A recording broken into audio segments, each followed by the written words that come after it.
Bonjour à tous, deuxième épisode tuto Rage JV2. Aujourd'hui on va apprendre à faire de nouveaux items. On part sur une checkbox et une liste. Donc je vais vous montrer à quoi ça ressemble sur un menu qu'on peut utiliser sur des serveurs lambda.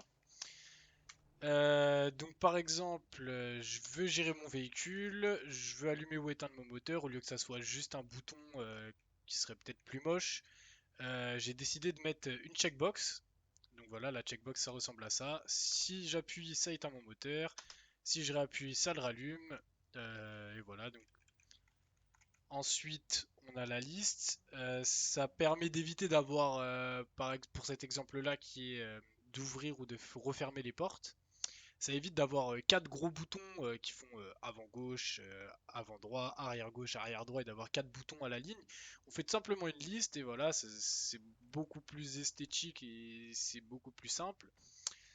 Donc voilà, on va apprendre à faire ça. Hop là. J'ai vu aussi que on m'avait demandé de faire un tuto par rapport à l'inventaire. Pour afficher par exemple le poids, etc. Si ça vous intéresse, n'hésitez pas à me le dire. Je ferai peut-être une espèce de mini-série pour apprendre à faire un inventaire assez correct, assez esthétique. Ou par exemple, on a des filtres pour afficher ou non les objets, afficher ou non les armes, etc. Ce serait une mini-série, je pense, de deux ou trois épisodes parce que si je veux bien expliquer tout, ça prend un petit peu de temps. Et enfin bref, voilà, si ça vous intéresse, dites-le moi en commentaire et puis on passe directement au tuto. On repart avec la même base que la dernière fois. Donc on a besoin de notre fichier source qui est composé du menu RAJUI. Donc on va s'en servir de librairie. D'un fichier client que j'ai appelé ici CLMain. Et c'est tout, on aura juste besoin de ça. J'ai récupéré exactement le même fichier que dans l'ancien tuto. J'ai juste changé le nom du menu. Pourquoi? Parce que ça me plaisait, voilà tout. Donc voilà, donc pour nous, à l'ancien tuto, on s'est arrêté avec les boutons WeStill et les séparateurs. On va les supprimer, on n'en a plus besoin. La nouvelle syntaxe qu'on va utiliser ici pour la checkbox, ce sera celle-ci dessous, et pour les 10, ce sera celle-là. On va commencer directement par la checkbox. Donc la checkbox qui est vraiment ultra simple à utiliser, et enfin voilà, il n'y a quasiment rien à comprendre pour la checkbox, à part qu'on a une variable dite d'état. Alors la checkbox, qu'est-ce que c'est donc? Hop, si j'appuie là, voilà, normalement il y a tout qui s'affiche. Donc on a tout simplement en premier le label, donc qui sera le nom de notre checkbox, si je peux dire ça comme ça. La description, j'en vois pas l'utilité, mais bon, certains aiment bien mettre des descriptions. Une variable qui s'appelle checked, donc qui est une variable de type booléenne, ça va être notre variable d'état, donc ça veut dire que c'est ce qui va nous rapporter si notre, euh, notre bouton est coché ou n'est pas coché. Style, pour le moment, on en a rien à foutre et on va pas l'utiliser. Et ensuite, les callbacks, etc. On s'en fout, on va pas utiliser ça. Nous, on va juste faire une checkbox vraiment très basique. Voilà, enfin, une checkbox très basique. Enfin, ça va être une checkbox normale, hein. Les autres fonctions sont très peu utilisées parce qu'elles ont quasiment aucune utilité par rapport à ce que c'est. Enfin bref, on est parti. Tout d'abord, on va devoir créer une variable, donc qu'elle soit locale ou ou globale, ce sera notre variable d'état. Je vais vous montrer la différence après, ce que ça fait si on fait une variable locale ou une variable globale dans cet exemple-là. C'est très léger, mais bon, ce sera toujours ça à savoir. Donc je vais déjà créer en local une variable que je vais appeler état, qu'on va définir pour le moment à false. Donc ça veut dire que normalement, dès que j'ouvrirai mon menu, la checkbox, elle sera pas checkée, elle sera en false. Donc voilà. Ensuite, je vais donner donc à ma variable, quand je reclique ici, comme vous voyez ma fonction, allez, voilà, à ma variable checked, donc qui est ma troisième variable ici, je vais lui attribuer ma nouvelle variable locale que j'ai appelée état, donc que je vais appeler état. Ensuite, on peut voir que dans ma checkbox, j'ai donc un if ici qui me dit if selected then. Donc ça va servir à si notre checkbox est sélectionnée, à ce moment-là, notre variable d'état va prendre la valeur de checked. D'accord? Si vous avez suivi jusque-là, vous allez comprendre que ça va très bien fonctionner. Voilà. Hop, on passe par là. Donc maintenant, on va aller. restart, je vais juste top ça, hop, on va aller start notre script tuto. On va ouvrir le menu. Et donc voilà, j'ai bien une checkbox qui s'affiche avec comme nom afficher les objets et qui est pour le moment en false. Si j'appuie sur entrée, elle passe en true. Si je rappuie, elle repasse en false. Le fonctionnement est nickel, tout marche. Si je ferme le menu et que j'ai laissé, comme vous l'avez vu juste avant, la checkbox en true, donc qu'il y avait un tick dedans, et que je rouvre le menu, là, elle repasse en false. Pourquoi? Parce que c'était tout simplement une variable locale qu'on a mis. Si on met la variable état en variable globale, et ben, l'état sera sauvegardé même si on ferme notre menu. Donc hop, si je vous montre ça, hop, donc là par exemple, je le mets en true, je ferme le menu, je le réouvre, excusez-moi, j'ai pas restart le script, hop, ça va pas marcher si on restarte pas. Je mets un tick, je ferme le menu, je le réouvre, j'ai toujours mon tick. Voilà. On peut voir, là je le fais, je l'enlève. Voilà. Ça marche nickel, tout est bien, qui finit bien, et voilà. Bref, on s'en fout pour le moment, on va laisser ça en local, parce que pour notre exemple, on s'en fout complètement. Cette fois-ci, par contre, on va la définir en true. Ensuite, donc à l'intérieur de cette if selected, vous pouvez mettre toutes vos conditions, donc ce que vous voulez que votre checkbox fasse. Donc c'est très important que ça soit dans le if selected parce que si vous le mettez en dehors, bah ça sera jamais pris en compte en gros. Si vous voulez ça, ça va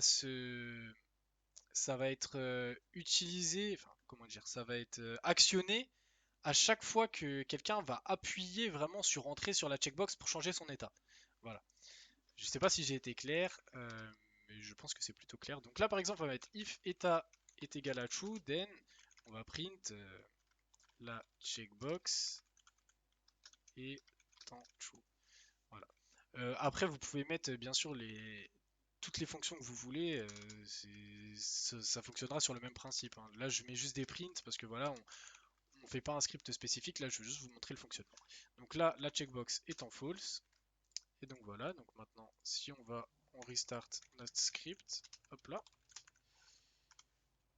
Donc là, ça m'affiche rien, comme vous pouvez le voir, même si elle est bien en true la checkbox, mais tant que je n'appuie pas, ma fonction ne sera pas utilisée. Donc là, hop, j'appuie. Donc là, et ça me dit bien, la checkbox est en false. Je réappuie, la checkbox est en true. Et voilà, donc ça se fait à l'infini. Tant qu'on appuie, et bah, notre fonction sera lancée. Maintenant, on va passer aux listes. Donc, je pense que sur la checkbox, on a fait le tour. Vous pouvez toujours ajouter une description ici. C'est exactement le même fonctionnement que sur les boutons qu'on a vu sur le tuto précédent. Donc, on va passer aux listes. Les listes, c'est déjà un petit peu plus complexe, mais ça reste toujours assez simple. Et vous allez voir que à la fin de ce tutoriel, vous aurez tout compris.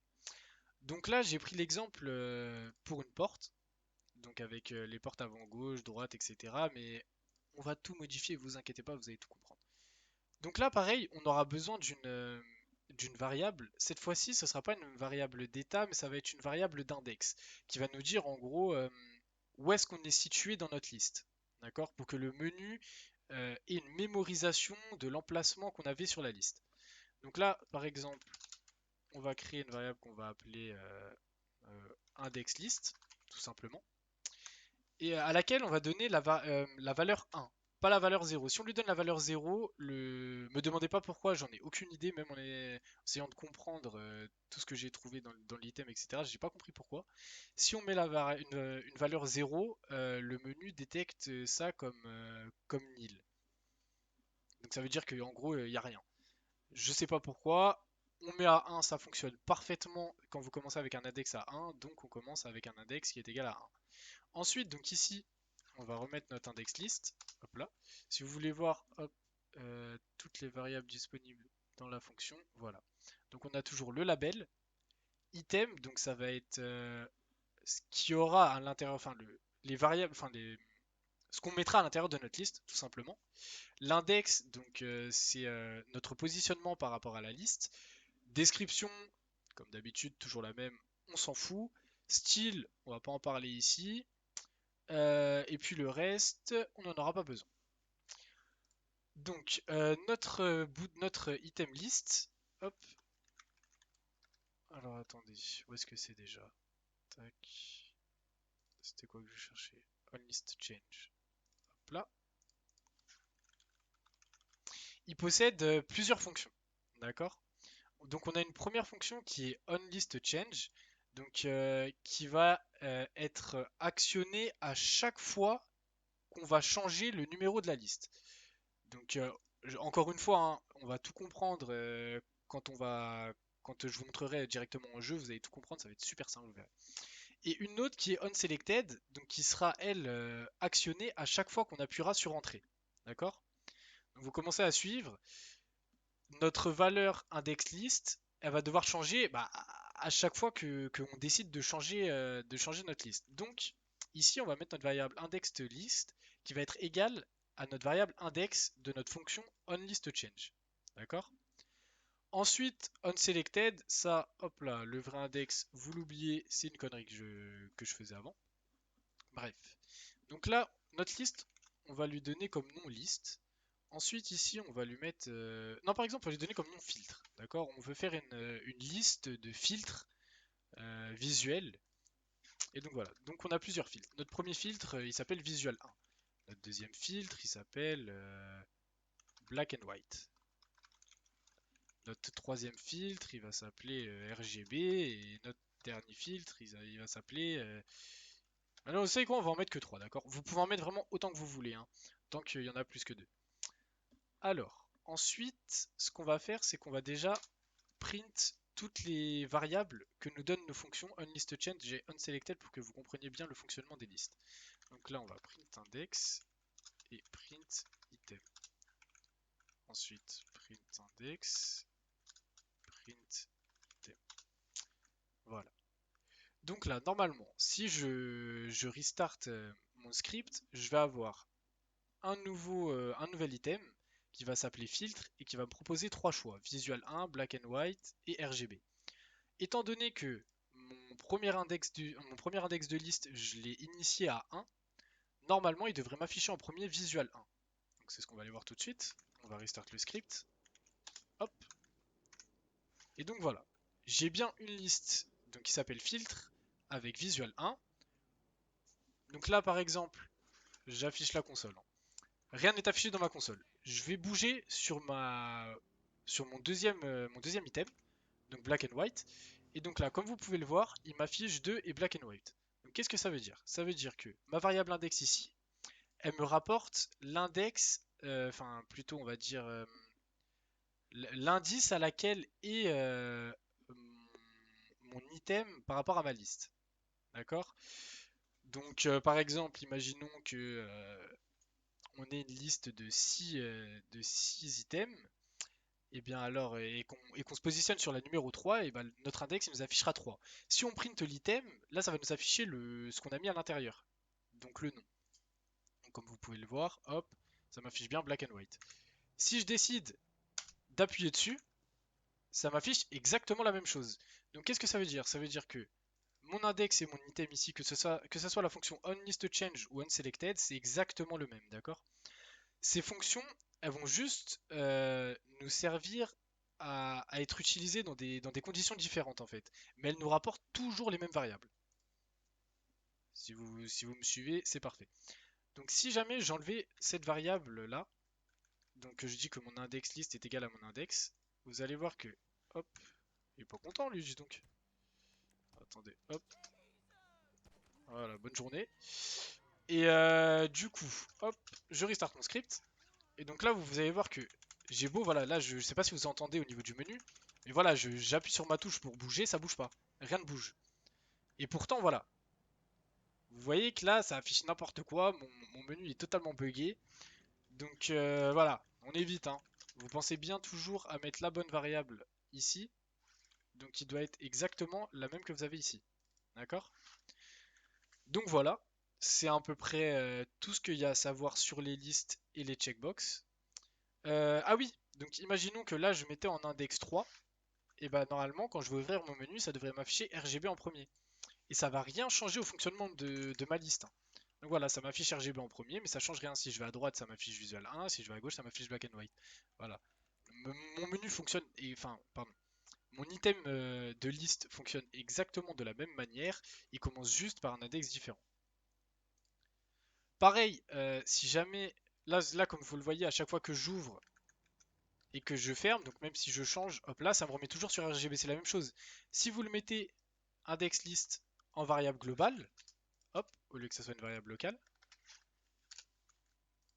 et ben même si je ferme mon menu, ça va sauvegarder en gros ce que, sur lequel j'étais avant. Donc par exemple là je suis sur Visual 1, je ferme, je réouvre, je suis toujours sur Visual 1.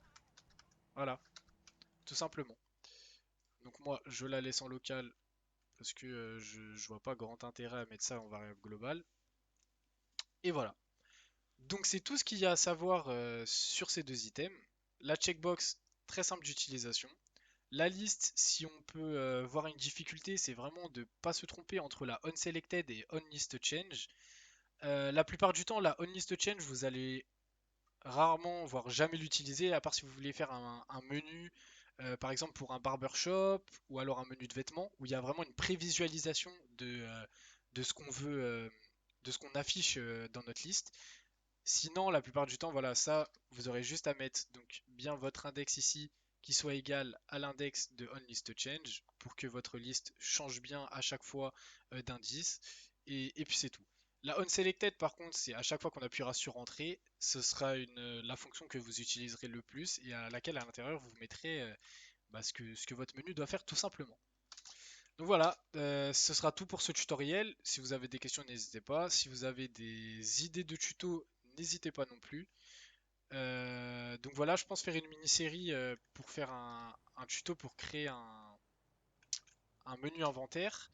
Donc si je stop tuto et que je start mon ZB Core, hop, donc qui serait de ce style-là. Donc avec affichage du poids et des filtres pour les objets, les armes, etc. Et puis voilà, c'est tout, c'est tout. N'hésitez pas à liker, à vous abonner, à commenter si la vidéo vous a plu. Et puis bon codage à tous.